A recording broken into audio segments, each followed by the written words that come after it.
you can see, price hit the pocket level from this Fibonacci level, and now we're moving into the range high again.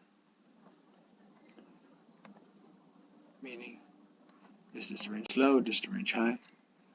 So most likely we'll see a retest of this level before going into the range low, also into the demand zone here. So what does this mean? BTC could go sideways and ALTS could continue grinding up, or we can see BTC going down a lot and ALTS going down a little bit. So for now the focus will be on shorting BTC and longing ALTS in case of my setup. So that's the focus for now. So we could see continuation from this level, or we could see a flip, but this is a very heavy zone to flip, and if we flip it, we'll most likely go all the way higher. So for now, this whole area is